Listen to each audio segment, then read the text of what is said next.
Normal nang sinimula ng eleksyon dito sa Plaridel, Misamis Occidental. Reporting live, Kate Jaira P. Lorde. Magandang araw mga kababayan.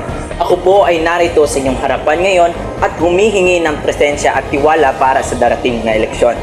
Pinapangako ko na ako ay maglilingkod ng tapat at magiging isang mabuting modelo para sa komunidad. Ako po si Romerjed Naglangit, number 1 sa balota bilang mayor. Pangako ko po ay gagawin ko ang lahat ng aking makakaya upang maging isang mabuting modelo dito sa ating komunidad. Ako po si Queen Esther Pipanes, tumatakbo bilang mayor ng Bamban, Tarlac.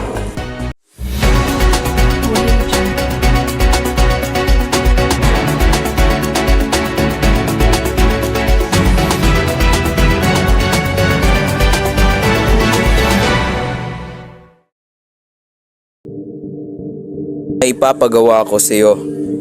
Gusto kong sirain mo ang poster ng aking makakalaban bilang mayor upang ako ang manalo sa eleksyon.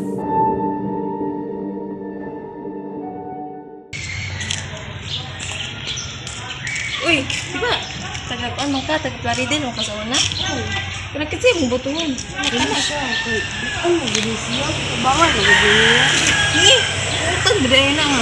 Ano ba ka nga? Daghan na kayo sa Marapot mo, kaya ato ka din ni Romer. Sa manday na Kuan, botan ka na siya, tapos kibali ba ka? Kung nabutar ka na niya, tagahan ka na yung ka. ay sige go diya kang butar. Bigsian na. Wala na.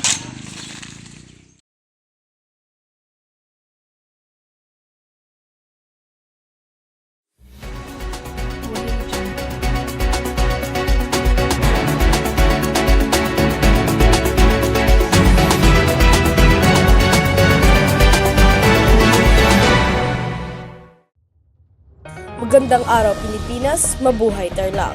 Sa naganap na eleksyon noong ika-12 araw ng Setyembre taong 2024, itinanghal si Romer John K. Maglangit bilang bagong City Mayor ng Bamban, Tarlac. Ito po si Kate Jaira P. Lorde, nagbabalita. Maraming salamat po sa pagtitiwala at pagsusuporta niyo sa akin bilang isang mayor ng ating komunidad. Sinisiguro ko po na ako ay magiging isang mabuting mayor at isa sa katuparan ko ang pagiging mapayapa ng ating komunidad.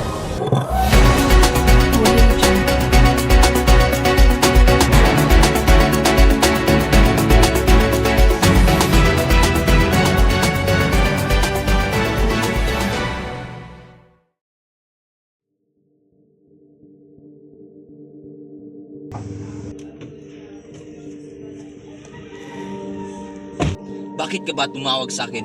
Gusto ko sanang kunin ng pera, Mayor, kahit konti lang. Ano ba ang gusto mo? Pera o ang buhay ng iyong Sige na, pamilya? Mayor, para lang sa anak ko. Umalis ka na dito. Baka may makakita pa sa atin.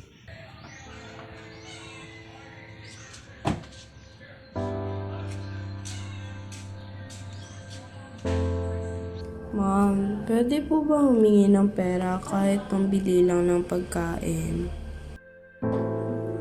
San ba yung mama mo? Nandoon po. Teka lang, di ba ikaw yung sumira sa reputasyon ko para matalo? Para manalo yung kabila? Sansya na po. Ako po yun. Nagniharan lang din po kasi ako noon. Walang-wala kasi kami noon. Tara, sumama kayo sa akin.